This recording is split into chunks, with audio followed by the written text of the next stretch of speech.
Good morning, ladies and gentlemen. I believe some of you have seen the video of me and you realize I'm not from Kentucky. I have 3 passports, a South African one, an Australian one, and a Canadian one. Any South Africans in the room? No? Australians? Canadians? Anybody not from Kentucky? Brother, sister, hey there. The story I want to tell you about is really about why do we do safety? And it sounds very obvious. Of course we do safety. But I hope my talk gives you a little bit of a different perspective on the true meaning of those words. I do travel a lot. I have literally been in every corner of the earth, north, south, east, west. I've really been to the weirdest places. One of the weirdest places I've ever been to is a little island just north of Australia. And the island's called Missima. Has anybody been to Missima? No? If you've ever been to Missima, change your travel agent, man. You shouldn't go there. There's nothing there. There's a gold plant. And the people in that area, they live a life that they've always been living for centuries. And I was walking around this beautiful island, and I was actually listening to people singing in the morning. When you go through you walk around in the woods, you hear people singing, Raj Raja Tefu, Raj Raja Tefu. And it was beautiful. And I asked people, what is that? And one of the guys says to me, oh, it's very important to us. Very important to us. It's our mantra. It's the gods protecting us.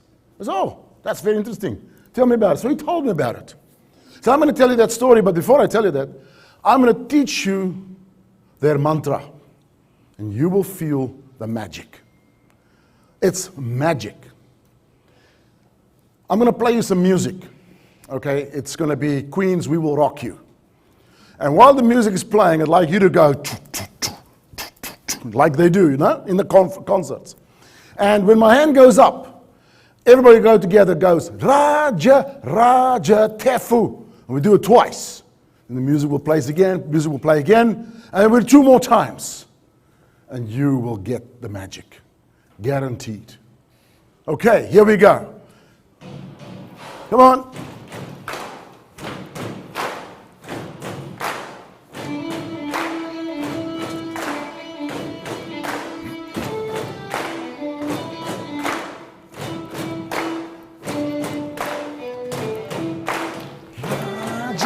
Raja Tefu, Raja Tefu. Louder this time. Wait.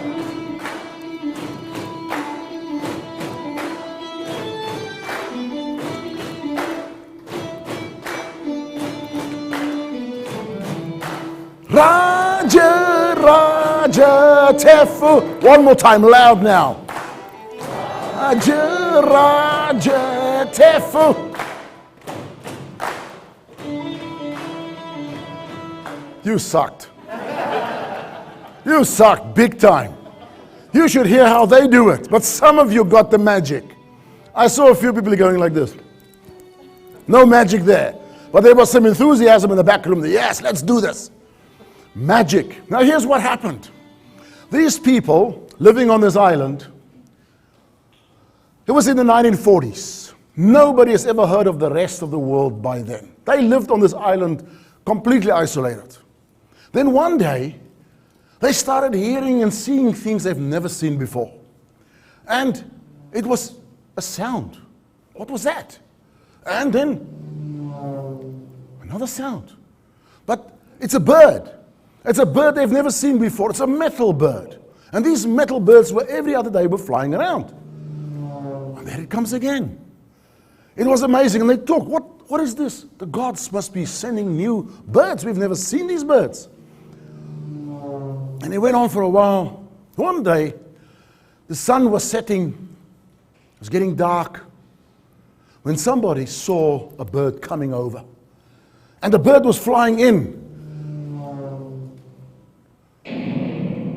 and crashing into a village on the other side of the island and destroyed the village of Bogahoya. Over 100 people killed. They couldn't understand what's going on.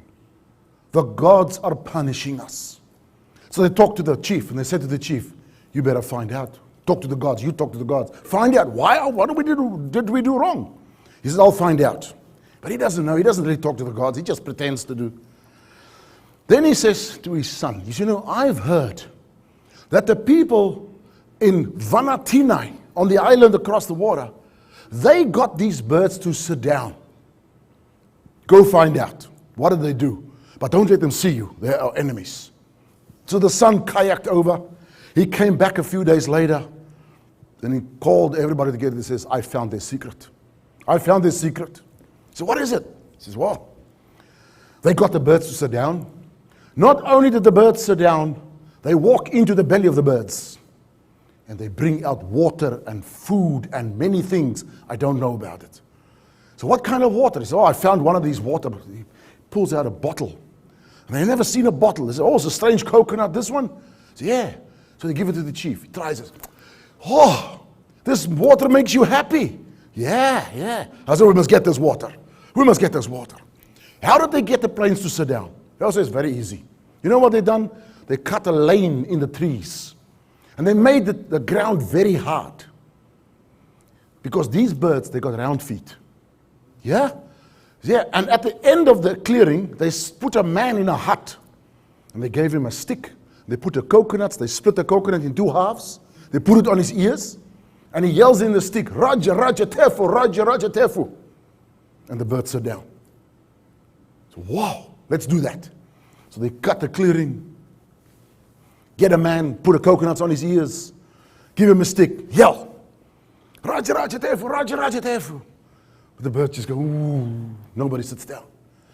Louder, they can't hear you. And his voice goes eventually. He says, okay, let's get people together. So 3, 4 together, everybody together. And they start yelling. Nothing works. Okay, tomorrow morning we try again. Everybody comes together in the morning and they all yell, Raja, Raja, Tefu, Raja, Raja, Tefu. Damn birds don't sit down. 1 month later, I said to him, hey, this is not working, okay? He says, yeah, I know, but I'll think. I'll talk to the gods. He comes the next morning. He had a revelation. He says, you know what? We've been yelling Raja Raja Tefu for a month now. Yeah.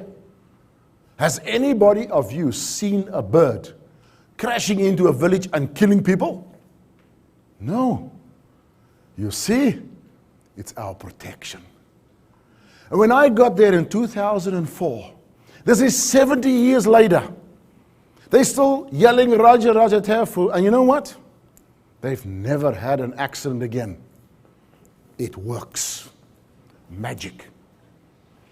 So here's the new Toyota mantra. In the mornings before you start working, all the teams come together, Raja Raja Tefu 4 times. Safety that day. He knows I'm kidding. Well, you think this is a story? It's actually true.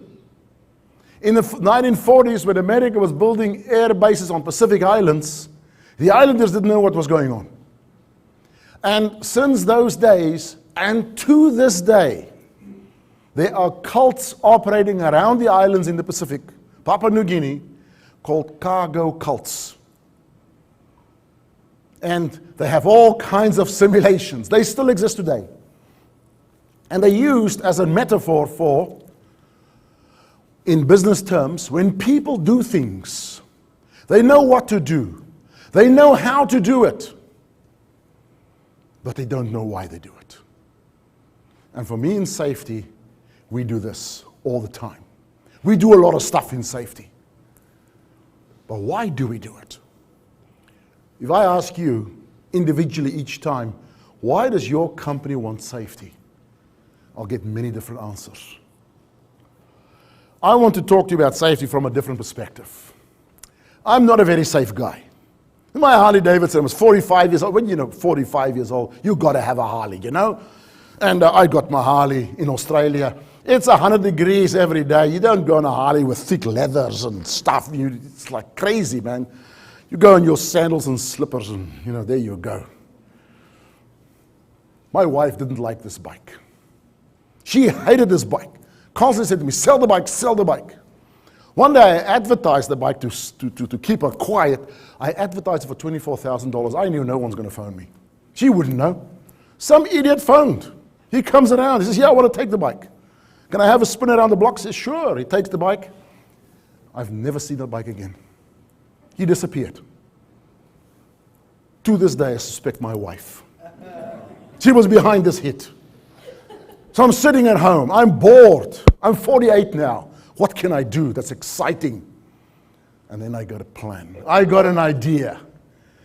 Here's what I done. I went to a local club, 14,000 feet, with a man on my back that's going to save my life. I've never met this guy before. I still don't know his name. And here I go, 14,000 feet, 10,000 feet free fall for about a minute. You go faster and faster. You eat 130 miles an hour. Now when you're 48, your skin is not so tight anymore.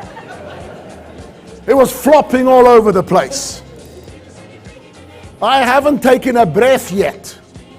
I'm totally stunned by the stupid thing I'm doing. And it's going to last a long time, 55 seconds. And I'm going. And this guy, not a wrinkle on his face. And he's having a ball of a time. And we're going faster and faster. It gets worse. At one point, I thought I had a ponytail of skin behind my back, slapping him in his face. It looks horrible, I know. But wait, he's going to open the parachute. Your skin goes back to where it was. And I realized at this moment, this is the most fun I have had in my life with all my clothes on. It was amazing. It was just sensational. Who's done this before? Sir, how many times?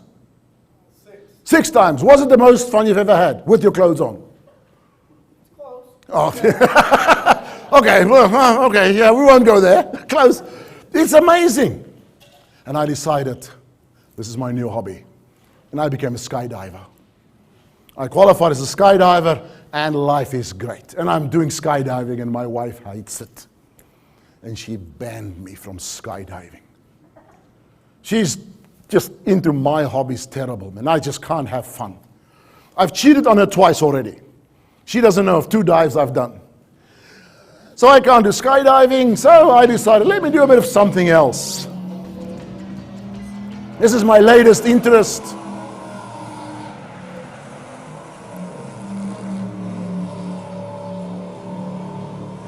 Every other month I go for a training program on driving a fast car until she bans that. I'm not coming to you from a safety perspective. I know a lot about risk and living at the edge of risk. One of the most riskiest times of my life was when I, in South Africa, had to finish university. I had to go to a military conscription, 2 years. And in those times, we were engaged in war. And I was trained as a platoon commander in infantry and sent to the war for 12 months. And thought, I've seen everything. Until I came out of the army and I had to find a job. And I couldn't find a job. I was a psychologist, trained as a psychologist then.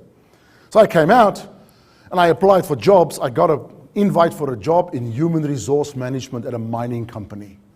So I applied and I went through interviews and I got the job. The guy phoned me up and says to me, you're successful. I said, thank you very much. He says to me, your mine is in Rustenburg where you're going to be posted. It's a big mining company. And the manager there is Mr. Drummond. He knows you're coming. We told him you're coming. I said, thank you very much. It's great stuff. Big money, everything. He says, I just need to tell you something. You are the 3rd attempt for us to put a human resource manager at Bafokeng North Mine for Mr. Drummond. So why? So he fires them. He hates them. He doesn't like HR. We had 2 guys fired already by him. One guy, the last guy, he fired on the first day of the interview. So what? He said, yeah. You want a job? Yes, I need the money. And he says to me, good luck. I say, thank you. So I arrive in Rustenburg. So I get to the manager's office that morning. I'm going to sign up. People don't even want to take me there. They're too scared to go with me. So I walk in, and here is this guy's office. Now, there was no secretary there. So there's a big door. I walk in. I say, excuse me, I'm looking for the manager.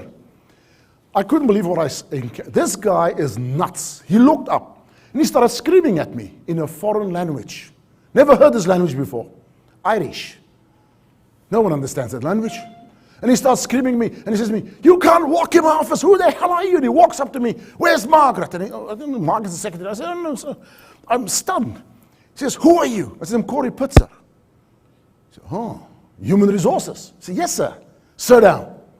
So I'm sitting down. He says to me, young man, I want to make one thing clear to you.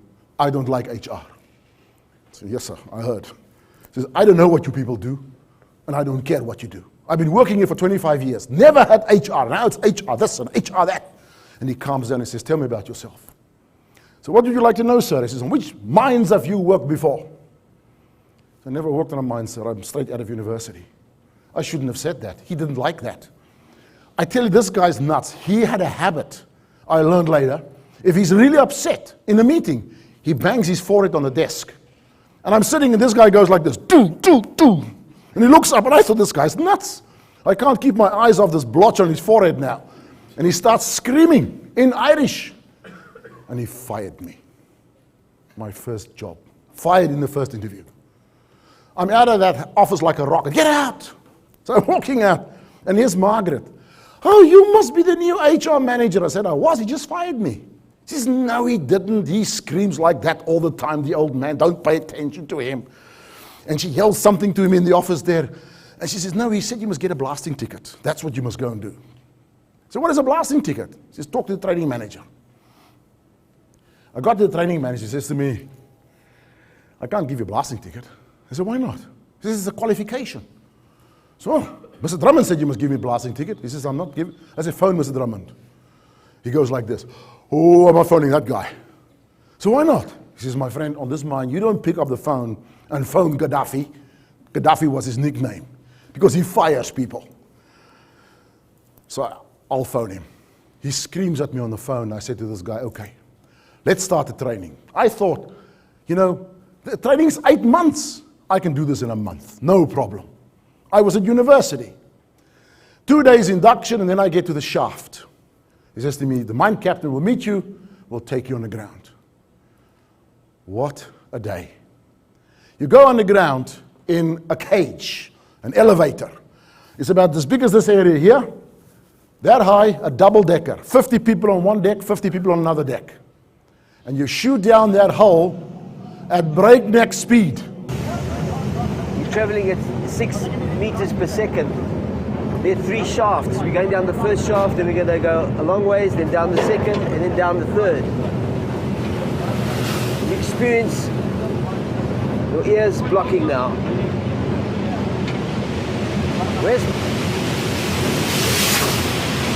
You go down these levels at high speed. Your first day is a rookie ride. You don't want to be in a cage in a rookie ride. You stand there squashed between all these guys, huge guys, and they make fun of you. They slap you on your ears and your hat off, your hard hat off, and they put wet fingers in your ear. It's horrible.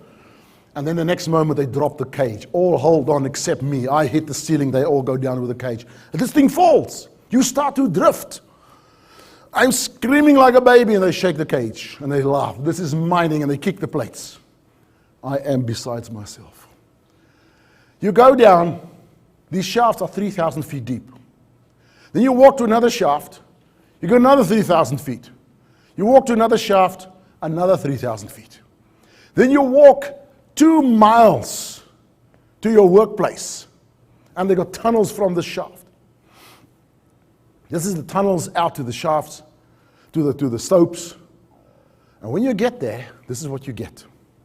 This is my workplace, 3.5 feet high. Back there is the platinum, which we drill holes in the rock, which is volcanic rock. It's extremely hot rock, warm rock. The temperature is 95. They blast, and then you shovel the ore, the platinum, that eventually ends up in your cars that you make. That's where it comes from. Right there, I have learned that everything I was taught at university about the human being and psychology was wrong. It doesn't work there. Everything I know today about safety or risk, I learned there. Because I literally lived at the edge of life for 8 months of my life. People died there. And that's when I understood what it means. Why do we want safety? On my first day, I was trapped on the sidewall when a kookapan, that's a kookapan, a material car, was pulled by a loco. And I was standing there, and this kookapan came right past me and started wobbling on the track and nearly hit my head. I would have been killed. I walked to the shaft. I walk over an ore pass, hundreds of feet deep. I didn't even know, it's pitch dark. I realized, I'm out of here. I'm going to resign. So that night I told my wife, we're going back to Johannesburg. I'm not going to live here and work here, I'm going to die. So the next morning, I went to the shaft to go and resign, to tell the mine captain I'm going. And I walk up, and there's the shift bosses of the previous day. And they all look at me, hey, here's that rookie coming, and they all laugh. He's coming back, we never thought he'd make another day. And I'm walking up, and they all laugh at me. And oh my goodness, what are they going to do if I go up there and say, oh, good morning, I'm resigning? I didn't have the guts to do that. But you know, I looked to my left. I looked at the shaft, and that meant death. And I stood there that morning. Shift bosses, death. Shift bosses, death. What choice do you think I made that morning? Death. I'm too embarrassed to go and resign. I went down for my second shift, my third shift, and 8 months later, I got my blasting ticket. And to this day, my proudest qualification. This is an incredible workplace. On this complex, an accident happened one day. It was a night shift. The night shift went down on the 10th of May, 1995. And they got in their cages, in these elevators. They went down to their level. As I explained to you, when they got there, 100 people get out of the cages. 100 people waiting there get in. The cages go up. And in a matter of an hour and a half, they changed the shift. 3,000 people, 2,500, 3,000 people get shift changed. It's the most dangerous part of the day, those cages. Because here's what happened. One day, the supervisor, he got off the cages and he started walking out towards his stope. And as he got about 50 yards out, he noticed something wrong. And he called inside, because people are sitting on the sides, you're waiting for the cages to come. And he called inside, he says, hey, is there a loco driver there? One guy says, yeah, Mina. Speak a language there, a black language there. Mina, he says, Boya. The guy walks up. He says to him, move the loco out of here. It's not supposed to be parked here. You'll see in a moment what he did. A safety act. The guy jumped on the loco, started it up. He wasn't trained or permitted to use the loco, but he just wanted to help out. Everybody can drive the locos. It's very simple. It's a lever, forward, reverse, neutral, and a dead man switch. He put it in the wrong direction, unfortunately. And when he hit that dead man switch, the loco jumped towards the shaft instead of going out. It engaged with a kookapan, with those material cars, and pushed it on the tracks. And this guy became panicky, and he hit the dead man switch with his fist. It wouldn't stop, wouldn't work. He jumped off. The loco ran unattended, picking up speed on the tracks and hitting those shaft gates moments after a double-decker cage had just gone past that level. It fell on top of the cages and plunged down that shaft and killed 104 men inside those cages. The manager of this complex was Mike Prinsloo. I knew him very well. He was at university with me. I sat in an interview one day with him. I said to him, he asked me to come and help him with us all the analysis. I was living in Australia by this time. He said to me, I asked him, what were your thoughts when somebody told you a loco fell down your shaft? And he said to me, my first reaction was, it's impossible. There is no ways a loco can fall down a shaft. It is the single biggest risk on the shaft. They know about it since many, many decades ago. They've made it humanly impossible to fall down a shaft. How did it happen? Well, here's the reason why it's impossible to happen. They had 11 levels of protection to prevent that from happening. The first thing was they had a safe zone declaration. There's a sign 50 yards out that says no locos to be parked unattended in that area, which is what the supervisor saw. There's an unattended loco inside that zone, and he wanted to correct that. He knew it was wrong. First protection. Second protection is what they call farm gates. Solid steel gates, both sides of the track, supposed to be closed and locked 24/7. Unfortunately, on this day, standing wide open. Loco is speeding through now. The driver had run away and is panicking. It went past what the miners call a mole stopper. It's an RSJ steel bar that high, that deep into the concrete with 2 padlocks on. It'll stop a runaway loco. On this day, it wasn't there. Where was it? A shift boss from a level above had a safety audit. He didn't have the system in place, and he knew he was going to be in trouble. And before shift, he came in and he removed theirs to put into his stope. The loco is now picking up speed. It's about there. The gentleman sits there. It's running, and it was supposed to be stopped by what they call aeroplane sprags. An aeroplane sprag will derail the track, will derail the train, the loco from the tracks. There was supposed to be one there where you sit, sir, and one where the camera is. On this day, both lying off the tracks. They now know there's 2 more defenses. The second last one is foolproof. It's what they call a tank trap. It's a ditch cut through the tracks, that wide and that deep, and the rails are cut off. When a loco runs in there, it'll trap the wheels. Foolproof. On this day, it went straight through, and they could never figure out how did it get through, because there was not a single mark on the other side that showed the loco had gone straight through. Not a mark. The only conclusion was the rails were left in place, and after the accident, somebody removed them quickly. That's the only conclusion. But there's the last defense, the shaft gates, and they know it's the last defense. These gates withstand the impact of the momentum of 2 locos.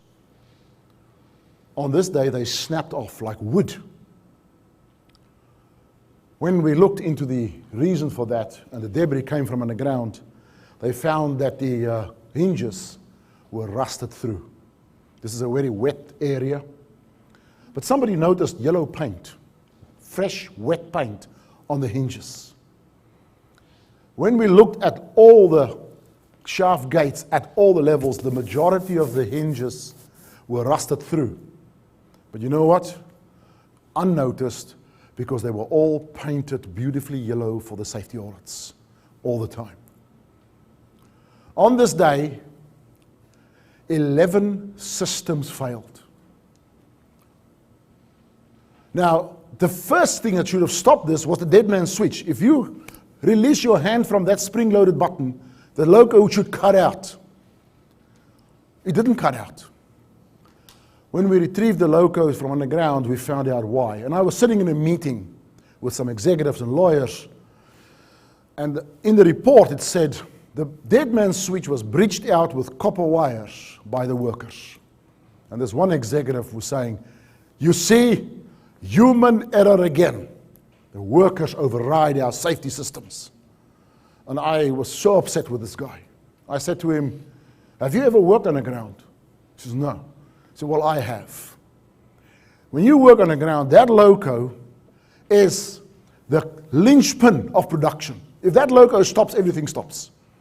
If everything stops, the bonuses stop. If something goes wrong with the dead man switch, and you send in a requisition, you wait 3 days for an electrician to turn up. So what do you do in the meantime? You bridge it out. I have bridged out locos myself. The simulation we did afterwards was horrifying. If the cages were still coming down and all of this failed, no one would have been killed.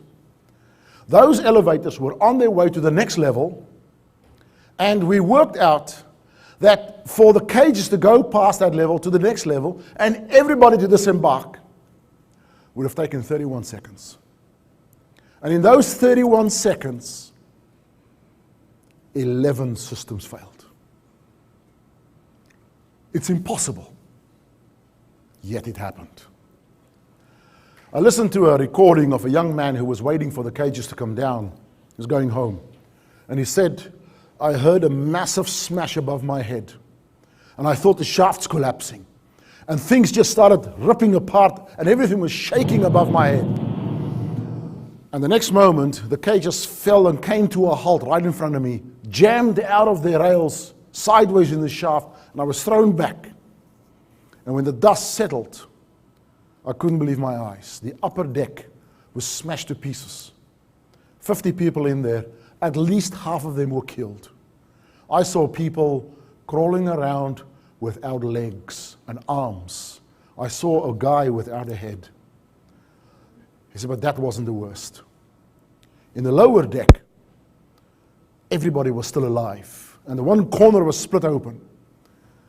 And there was people screaming in there at me to help them. And one guy put his hand out and said to me, Pakamisa, lift me out. He said, there was nothing I could do. I heard metal shearing. And then it slowly fell away. And I heard them smashing side by side. I heard 2 bangs. And I knew they were all dead. Now those elevators, the walls of this elevator are steel structure that thick. The ceiling, double decker, as big as this, 100 people in there, 104 people in there. All of that was crushed to just 18 inches of steel and remains in there that didn't even look human. The only thing that came out there that looked human were the fingers of the men. They used the fingers to fingerprint to identify who they were. How could we have stopped this accident from happening? Well, I'll come back to that. After my 8 months stint underground, I came out. I'm now the HR manager for this mine. Mr. Drummond gave me an office in the corner with a nice reception area. He gave me a secretary with the name of Dixie. Dixie was her name. That's not a photo of her. Dixie was much older than that. Dixie was like 140 years old. But she was lovely. My life changed from that stope to this office. HR is the best job in the world. I sit there in the morning. You know what's my job? Me and Dixie, we drink coffee. And she gossips about everybody in town. She knew what people did in their bedrooms last night. I don't know how she knew. But she would know everything. She would go up in the mornings, get my coffee, come back and we gossip. Is anybody from HR here? It's the best job in the world, man. If you can get a job in HR, take it. You do nothing. Your job is to make people happy. You go to people, are you happy? Sir, are you happy? Yeah, my job is done. No worries. Well, I learned about HR a little bit later in my career. 6 months later, I'm sitting in my office. Dixie walks up the passageway, tick, tick, tick, tick, with her high heels. That morning, she starts running from the kitchen. And she comes in, and I say, oh my goodness, she's going to fall. She's going to break a leg or something, and then I'm going to be in trouble. She burst into my office. She said, Corrie, we just heard there was a fatal accident on the mine. I said, what? Which shaft? Number 4 shaft. Shaft where I trained. Now this is a big mine, 10,000 people on this mining complex in Bafokeng North Mine, and there's many more mines out there. There's over 50,000 people, but my shaft had 5,000 people, and I knew the people there. I said, do you know who it is? She says, no. It's a shift boss. Now, there's about 120 shift bosses on the mine, and I knew them all. We started thinking, who could it be? Who could it be? But then the miners are coming in. I'm starting to interview them for jobs. And morning carries on. And about mid-morning, 10:30, my phone rings. Dixie puts him through. She says, this is Mr. Drummond. Mr. Drummond has never phoned me in the 6 months I worked for him. He never bothered with me. What? I pick up the phone. Mr. Drummond, this guy doesn't talk normally on the phone. He just barks. He just says, come to my office. So, oh my goodness, I put the phone down. I go to Dixie. Dixie, have you done something wrong? No. Have I done something wrong? I don't know, Corrie. What's Mr. Drummond wants me? Oh my goodness. See, you better go. And I'm running out. She says to me, good luck. And I'm running. I get to his office. Margaret sits there. She says, go in. He's waiting for you. So, oh my goodness. This is my last day. Now what you do when you see Mr. Drummond, first thing you do is you check the color of his face. If it's red, you don't go near him because he's angry. So I open the door. I look at his face. It's not red. He just sits there. And I'm standing there. You don't go in until he tells, and he nods. I walk in, I'm sitting down. And this is how he told me. The next few minutes, this is what happened. I'm sitting in front of him, it's just this far away. And he doesn't talk. And after a long time, he says to me, Corrie, have you heard about the accident? I say, yes, sir, I'm sorry, I've heard about it. He says, tragic, Corrie, very tragic, in this thick Irish accent. Then he keeps quiet. And after a while, he looks up and says, Corrie, his wife doesn't know yet. I say, yes, sir. I say, yes, Polly Kruger. I knew Polly, I mined for Polly. I didn't know his wife. He says, you got to go and tell her. I says, excuse me, sir? He says, you heard me. His wife doesn't know, you got to go and tell her. I said, sir, but why me? And he gets really upset. He says, Corrie, because you're HR. You're a psychologist. You know what to do. You train for this. I said, sir, but. And his next reaction was very typical of him. Corrie, don't you but me. Go, go, go. End of discussion. I walk out. I'm shaking like a leaf. I look at Margaret for help. She's sitting there and crying. She goes like this. I go to Dixie. I said, Dixie, it's Polly Kruger. She burst into tears. She knew Polly from years back. And when she's calmed down, I said, I've got to go tell his wife, and I don't know what to do. She says, why don't you organize a doctor on standby and take the minister from the church with you? Let him talk. It's a great idea. So we organized that. I pick up this guy in his hat and suit, and very stately guy.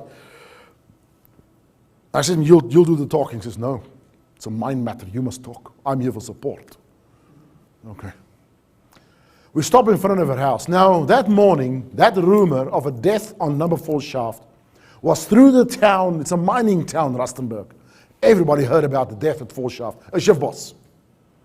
So that morning, there were 100 families of shift bosses waiting to hear whose husband, father, or son was killed. As we stop in front of her house, she must have heard the rumor because she was working in the kitchen. And we walk up a driveway, and she looked up, and in the driveway is the minister from her church and the HR manager. Everybody knew me. I was the guy who handed her jobs. And she knew it was Polly. And she started crying and screaming in that kitchen like I've never heard a human being scream before. She just screamed at me, gaan weg, in this Afrikaans language. Go away, I hate you, just don't come here, please.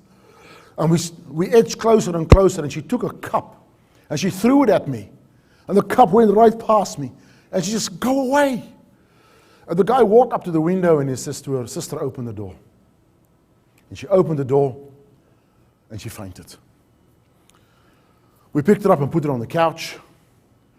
And I give her some water, and she comes up, and she sits up, and she's even looking embarrassed. She says to me, I'm sorry, who had Polly gesterf? How did Polly die? And it hit me, I don't know.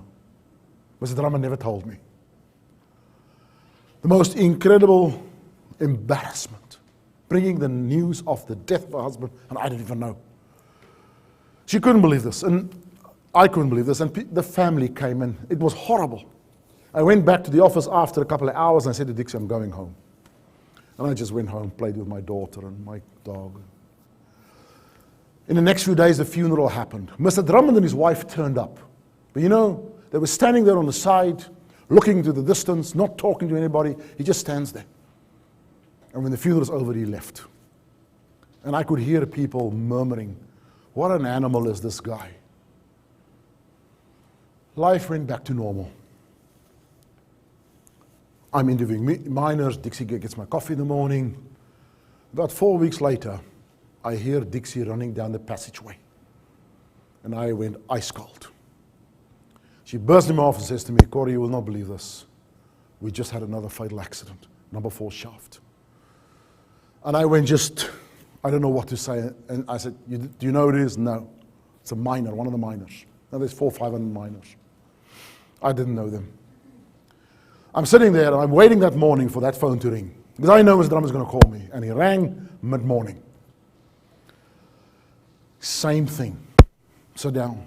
Corrie, heard about the accident? Yes, sir, I'm sorry. Tragic, Corrie, very tragic. It's Danny White, young miner, 28 years old. I didn't know him. I'm sorry to hear that. Yeah, it's tragic, Corrie. You're going to have to tell his wife. He's got 2 children, I believe. But you're going to have to do that. I said, sir, I'll do that. But you know, when I went to talk to Miss Kruger a few weeks ago, I didn't even know how Polly died. He said, I never told you. He said, no, sir. So he pulled out a big map of the underground operation. And he showed me a tunnel. He said, Corrie, he died here. He was crushed by a kukupan against the side wall, like I was nearly killed that first day. And his words were, he was crushed like a bug. He didn't stand a chance. I said, sir, there was something else. He says, what? I said, the family of Miss Kruger challenged me and said, why are you not there to bring the news of Polly's death? Why did you send me as a messenger? That's what they said, sir. He says, Corrie, I know I should do this, but he's very uneasy. He says, but I just can't do it. I just can't do it. Would you please do this for me? Never heard him say the word please. I said, sir, why didn't you come with me? I will talk, but if you're there, at least you're there. He thought a little while. He says, Corrie, but you'll talk. I said, I'll talk, sir. He said, okay, let's go. We drive up with his car. We stop in front of the house, and that's the actual house that I took a picture of a few years ago. And as we walk up the drive, there was a wire fence and a gate there. And as we walk up, we heard 2 sounds. And this is what we heard.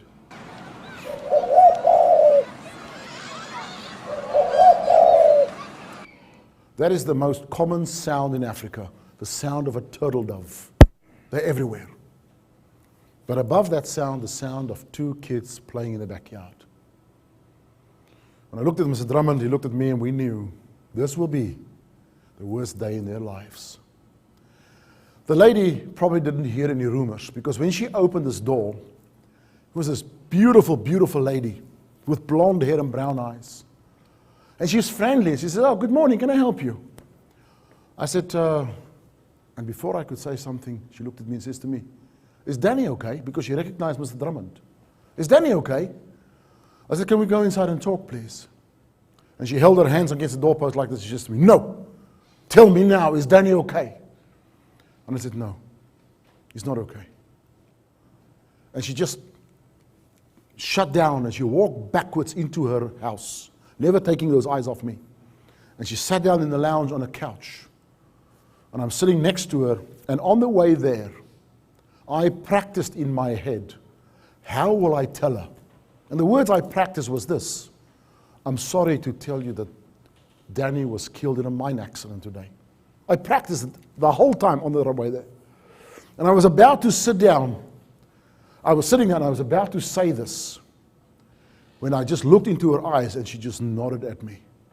And I nodded back and she knew.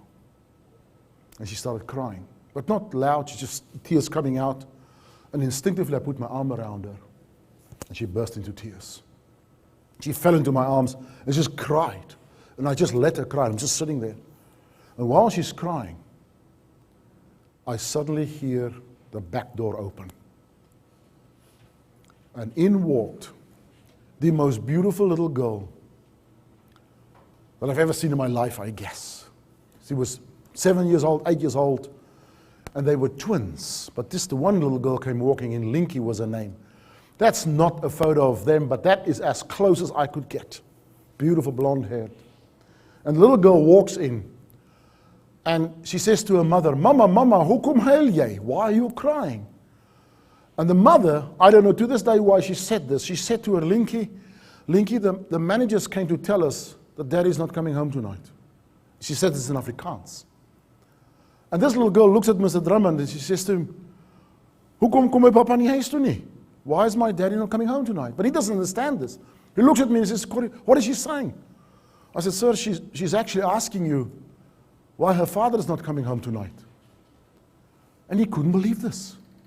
He says, what? Why is she asking me? What? And he's like stunned. And then it hit him. And I saw and hear Mr. Drummond bursting into tears.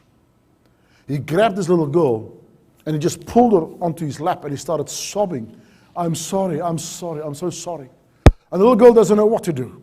She starts wriggling, and the other little girl came running in. And the mother knew she had to do something, and she pulled them into a little room behind me. And I'm sitting there, and I listened to the most horrifying discussion that I've ever heard in my life. The mother has the hands of these two kids in her hands. She's sitting on a bed, and they're standing in front of her, and she's trying to tell them that the father was killed. And they got no understanding of that. They can't grasp it. And she said to them, do you understand what I'm saying?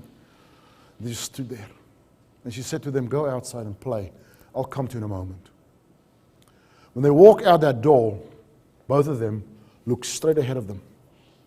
And they refuse to look at us. Mr. Drummond tries to make eye contact with the little girls. They wouldn't look at him. They just walk straight out.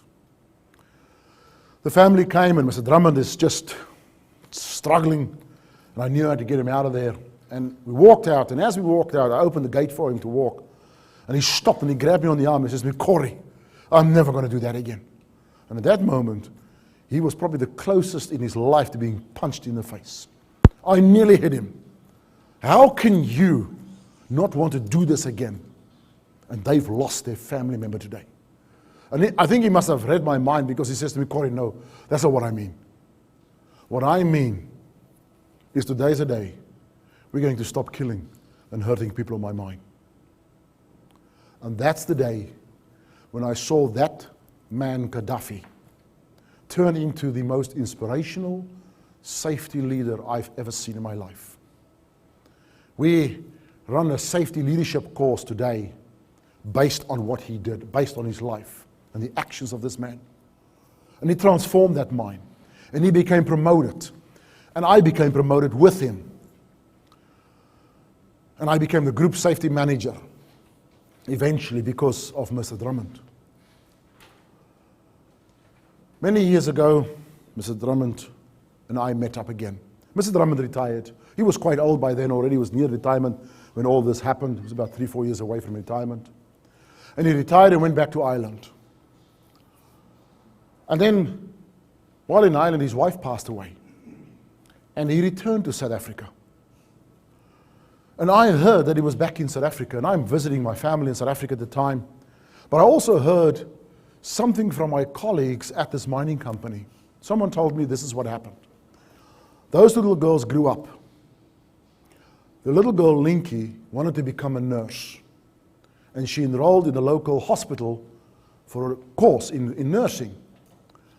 The mother got a phone call from the University of Pretoria, a very prestigious medical school, offering her a position, a graduate course for her daughter in nursing at the medical school. And she said to this guy, I don't know how this got to you, but I didn't apply. We can't apply because we can't afford this. And the guy said to her, it was paid for. It turned out it was Mr. Drummond who paid for Linky's education at university, and she became a nurse. And when I heard the story, I couldn't believe this. When I met up with Mr. Drummond, I was there. He was like, he passed away a few months later. He was very old. The nurse eventually said to me, "You got to go now." But before I left, I said to Mr. Drummond, "I just want to ask you, I heard that you paid for Linky's education." And he just nodded. I said, "Why did you do that, sir?" He said, "Corrie, you remember that day when those little girls walked out of that room and they wouldn't look at me?" I said, "Yes, I remember, sir." He said, "Corrie, that day I realized I killed their father." I said, "Sir, but you can't take that upon yourself. You didn't." He says, "Corrie, the decisions I made up to that point led to the circumstances of Danny White's death. People didn't want to talk to me. People were scared of me. I killed his father. I killed their father." And that to me was the most incredible realization. A realization that was confirmed by a young man that I met in 2003, 2002 on the mine. Years after now, Mr. Drummond is gone and I've left. I live in Australia. I was walking in the tunnel. I was doing some consulting work back for this mining company. And this guy's walking in front of me. And as we walk up to the shaft, his name is Vusi Mashlangu. As I walked up to the shaft, as we got close to the shaft, he suddenly stopped. And I bumped into him. And I don't know what's going on. And I look in front of him. He stopped in front of an aeroplane sprag that was lying off the tracks that dozens of people just stepped over. And he put his foot onto it and he kicked it back onto the tracks. And at that moment I realized what he had just done could have saved the lives of 104 people 8 years ago, in 1995. And I wondered, and I said to him, "What's your name?" He says, "Vusi Mashlangu." I said, "Vusi, why did you do that?" Now we speak this African language. He says, "Is there a problem?" I says, "No, there's no problem." "Why did you do that?" "Because no one else did it." And I pushed him, and eventually he said something beautiful to me, which in this language, I'll read it to you. He said to me, "Skati mina kata se kelo kuti skati aloka and abaleka tabla my daughter." It's a beautiful language. They just sing it out all the time. It's so beautiful. It means I'm deeply, deeply worried that a loco can run away and kill my people. And at that moment, I realized the true why of safety. And I knew this true why is rooted in one of the most beautiful things in Africa. Amongst the black cultures where I grew up with, there is this concept called Ubuntu. If you Google the word Ubuntu and Nelson Mandela, you'll see him talking about it. It is an enduring value between people there. It is translated as, "I live through you, you live through me." He triggered a very special thing for us. And as time went on, as you saw in that video that I did about Mike in Alaska, we started living by this mantra in our company. And this mantra is all about the why in safety. And that is summarized by, when was the last time that you saved someone's life? On our wristbands, it's a reminder to all of us in our company. You don't have serious injuries or deaths in your company. It's a great company, great workplaces. It's not like a Stope. But please never forget, the true why was in that day when that woman tried to explain to her children, her father is dead. There is nothing more important than that in the end about safety. Thank you very much.